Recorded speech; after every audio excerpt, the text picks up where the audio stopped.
Hello, you're on the F Recap channel, and this is the movie The Day After Tomorrow, 2004, about the catastrophic consequences that global warming could lead to. In Antarctica, on the ice shelf, there is a modest American research base. The polar researcher Jack Hall, along with a small team, is engaged in a very important task. They are drilling ancient ice to uncover the mysteries and secrets of nature. However, their drilling exercises lead to the irreversible.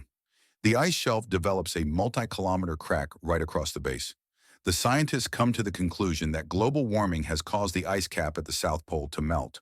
To prove this, data is needed. Jack has to jump across the newly formed chasm to retrieve it. Later, he speaks at a UN conference in India. The scientist warns world leaders that the prospect of global warming, followed by an ice age, looms more clearly over the entire planet.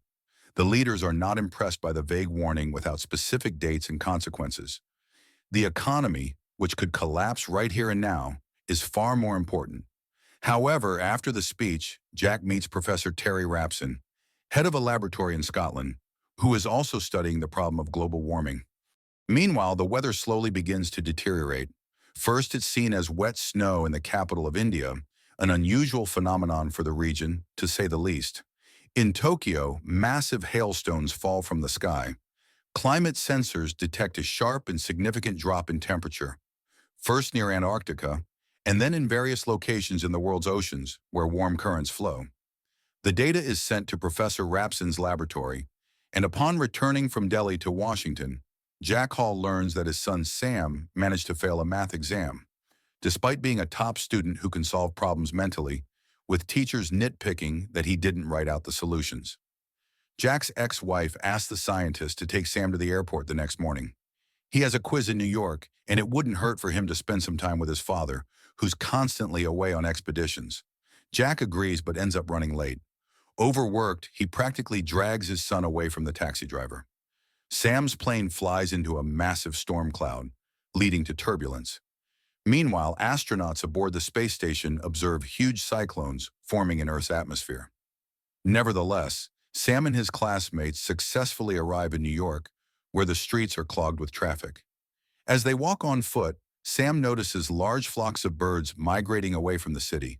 Professor Rapson, having analyzed the data from ocean buoys, calls Jack to warn him of the impending catastrophe. The cyclone moving from Japan reaches the west coast of the United States. Los Angeles is the first to take the brunt of the storm.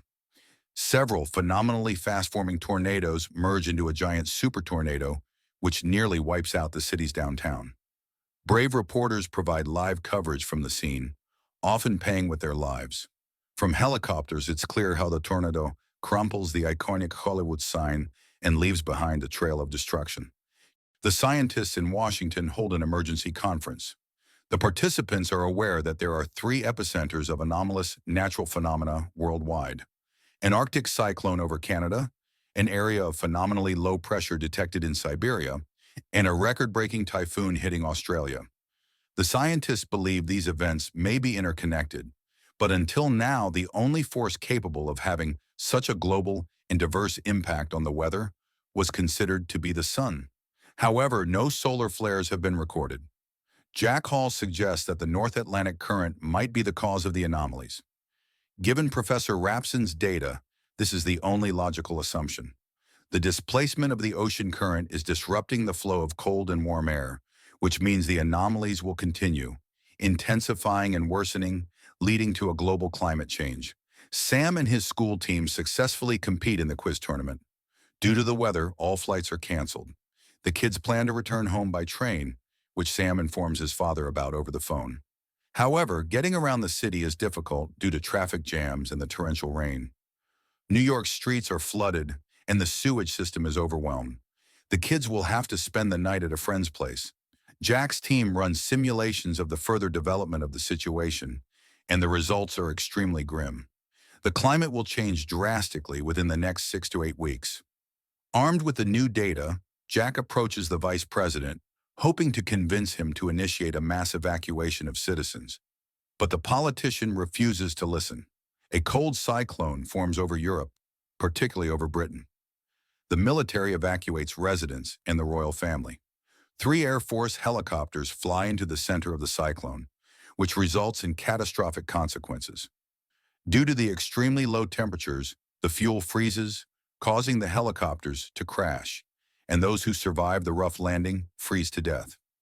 Sam and his friends watch the news on TV as the rising ocean levels flood the Canadian coastline. The school kids try to make their way to the train station, but the city streets are already knee-deep in water and the rain keeps pouring, not to mention the roads blocked by abandoned cars. They manage to reach the public library just as a massive tidal wave hits New York.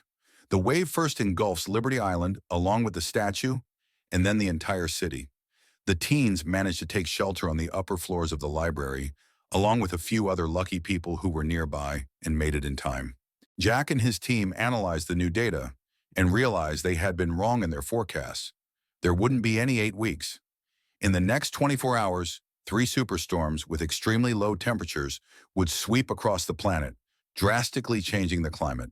One storm was already over Britain, the second over Siberia, and the third was moving from Canada toward the United States. Professor Rapson understands that he and his team won't be able to escape their station, but he asks Jack to take care of those who can still be saved. The professor and his colleagues share a bottle of scotch while their generator burns its last drops of fuel. In the flooded New York City, the survivors in the library gather warm blankets. Sam finds a working phone on the lower floor and informs his father of their location. Jack warns his son about the approaching storm and advises him not to go outside. The main goal is to hold on until Jack can come to rescue them. Water begins to flood the lower level of the library, cutting off their conversation. Outside, a Russian ship floats past, stuck between buildings, and the first snow begins to fall from the sky. Jack plans to head out to save his son, but he needs gear for a polar expedition. Before he leaves, he's asked to personally report the situation to the president and provide recommendations. His advice is simple. Try to evacuate those located south of a certain meridian to the southern states or even to Mexico. Those who are farther north are almost certainly doomed to die in the superstorm, as the chances of survival are slim. After the storm passes, the northern lands will be covered in snow and ice, marking the beginning of a new ice age. The president orders the evacuation to begin, and Jack sets off with 2 trusted colleagues. In New York, the library where the survivors are sheltering is buried in snow, nearly up to the roof. The outside temperature continues to drop, and all the water on the streets has turned to ice. Those who survived in the city are trying to leave, heading as far south as possible. Sam, remembering his father's warnings, tries to convince people to stay in the library, but most believe they can make it to the southern states on foot. They've been told that an evacuation is underway there. Nearly everyone leaves, leaving Sam, a few classmates, and a couple of librarians in the now empty building. They gather books to burn for warmth, hoping to survive the storm long enough. One of the students repairs a radio and picks up a broadcast. The military has closed the Mexican border, but huge crowds of desperate people are crossing the river on foot, abandoning their belongings on the highway. The students realize that rescuers have bigger priorities and that they are on their own. But Sam believes that his father will not abandon him. Jack Hall and his companions continue battling the harsh weather, moving toward New York. Their journey is made more difficult by ice, snowstorms, and the changed landscape. Soon, the polar team realizes they are walking across the glass roof of a snow-covered shopping mall. The roof can't hold their weight and collapses, pulling down the sled and the team members, who are tied together by ropes. To save the team, Jack cuts the sled loose, sacrificing their supplies. Meanwhile, the vice president, now the acting president, is in a refugee camp in Mexico. He's informed that the president's motorcade was lost in the storm. According to protocol, he now assumes the role of head of state. In New York, Sam's classmate, for whom he has feelings, doesn't wake up after sleeping. The reason for her condition is blood poisoning from a scratch she got a few days ago. To save her, antibiotics are needed. Sam decides to go after them on the stranded Russian ship outside the window. 2 of his friends volunteer to go with him. They climb aboard the ship, where they find medicine and canned food. However, wolves appear on the ship, having escaped from a local zoo. The predators chase the kids through the narrow corridors, but they manage to lock the wolves in one of the cabins and return to the library just before the extreme cold hits.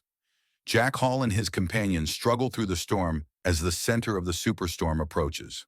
The sky suddenly clears, the snow stops falling, and at the same time, a rush of extremely cold air rapidly descends to the ground. Buildings are covered with frost, and the windows of skyscrapers shatter from the intense drop in temperature. Jack and his partner manage to take shelter in a nearby building's ventilation shaft to wait out the storm. The next day, the polar explorers continue their journey. Along the way, they come across dozens of frozen bodies of those who had tried to leave the city, all of whom perished during the blizzard. Astronauts aboard the space station confirm that the superstorm has passed. The clouds have disappeared, and for the first time in a long while, the surface of the planet is visible from orbit. Jack and his team reach Manhattan. The sky has cleared, the snow has stopped, and visibility has improved. The landscape of New York is empty and desolate, with shipwrecks frozen in ice on the streets and the snow-covered Statue of Liberty visible in the distance. The polar team finds the library, where a few survivors are sitting by the fireplace: Sam, his classmates, and the librarians. Meanwhile, the new U.S. president, the former vice president, addresses the nation from the American embassy in Mexico. He thanks the citizens for their courage. Then he announces that there are survivors in the northern latitudes as well. Rescuers received a signal from Jack Hall and sent a helicopter for him. The pilots arriving in New York notice that, in addition to the group in the library, there are many more survivors who had sheltered in buildings. They greet the rescuers from the rooftops of skyscrapers. Jack Hall, along with his son and his friends, takes one last look at the snow-covered New York from the helicopter. And that's all. Share your thoughts in the comments and don't forget to subscribe to the channel. All the best.